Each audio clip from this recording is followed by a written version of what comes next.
दर्शकबिन यतिखेर टुरीमा एउटा घटनाले नयाँ ट्विस्ट ल्याएको छ, जहाँ आफ्नो कट्टर दुश्मनी रहेका दुईजना अस्मिता र टुरी यतिखेर जुन मुखियाले हरकत गरिरहेका थिए त्यो हरकतबाट चाहिँ पर गएर उनले टुरीसँग गएर चाहिँ आफ्नो बहिनी स्वीकार गरेर माफी मागेका छन्। त्यसपछि अहिले टुरी चाहिँ परिवर्तन भएर जुन मुखियाको घरमै गएर चाहिँ अस्मितालाई ल्याउने प्रस्ताव राखिन् र उनले अहिले आफ्नो चाहिँ मुखियाको जुन घर छ त्यो घरलाई चाहिँ माइती घर मानेकी छिन्। अनि मुखियाले पनि टुरीलाई आफ्नो बहिनी, माया बहिनी भनेर चाहिँ सम्बोधन गरेका छन्।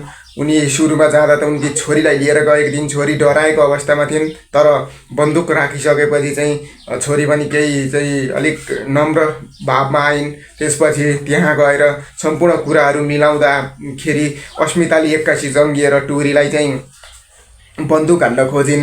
बन्दुकले चाहिँ मार्छु त नमरिकन तेरो घर जान्न भनेर चाहिँ भनिन्। त्यसपछि दाइले अनि टुरीले सम्झाइ बुझाइ गरेर अहिले टुरीका घरमा चाहिँ अस्मितालाई लिएर आएका छन्। फेरि यता अस्मिताले टुरीलाई घरमा ल्याएपछि घरमा नयाँ झमेला उत्पन्न भयो, जबकि बेनिसा र टुरी मिलेर चाहिँ बेनिसा र अस्मिता मिलेर चाहिँ टुरीलाई जुन दुःख दिएका थिए, जसरी घरबाट निकाल्ने प्लान बनाएका थिए, जसरी चाहिँ उनीहरूले नाकको मडी चोर्नको लागि चाहिँ योजना बुनेका थिए, यो दुईजनाकै गल्ती थियो। तर यहाँ चाहिँ बेनिसा जङ्गिन्। जब बेनिसा सुध्रिसकेकी थिइन् तब अस्मितालाई त्यहाँ ल्याइसकेपछि उनी यो सब कुरा गर्ने चाहिँ अस्मिता हो, किन ल्याउनु भयो भनेर चाहिँ जङ्गिन् र उनीहरू दुईजना बिच लफडा नै पर्यो। त्यो लफडामा चाहिँ अस्मिताले बेनिसामाथि हात हालिन् र बेनिसा चाहिँ घर छोडेर जानलाई भनेर निस्किन्। माइलालाई प्रस्ताव राखिन्, तिमी जाने नजाने भनेर माइलालाई सोधिरहेकी थिइन्। तर त्यहाँ चाहिँ टुरी माइलाले चाहिँ उनलाई सम्झाएर त्यो घरबाट जान दिएका छैनन्।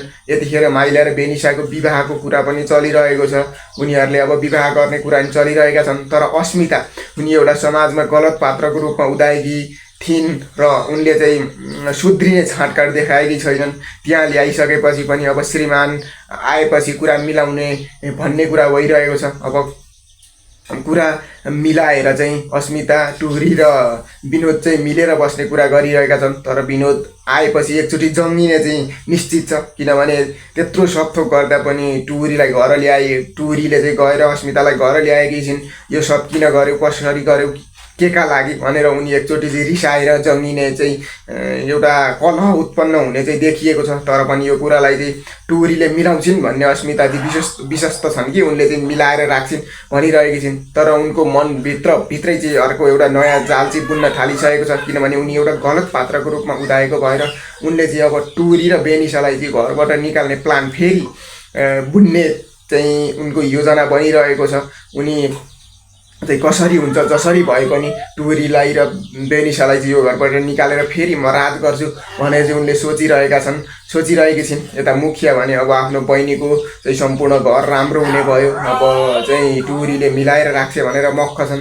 अब आउने भागमा चाहिँ के कस्तो हुनेछ, अस्मिताले कस्तो कलह ल्याउने छिन् अथवा विनोदले थाहा पाएपछि चाहिँ उनले कस्तो प्रतिक्रिया जनाउनेछन् र माइला र बेनिसाको विवाहको कुरा के हुनेछ, यो सम्पूर्ण कुराहरू हेर्न पाउनेछौँ। हामी सँगै जोडिएर चाहिँ हेर्न सक्नुहुनेछ। च्यानललाई सब्सक्राइब गर्दै जोडिन सक्नुहुनेछ।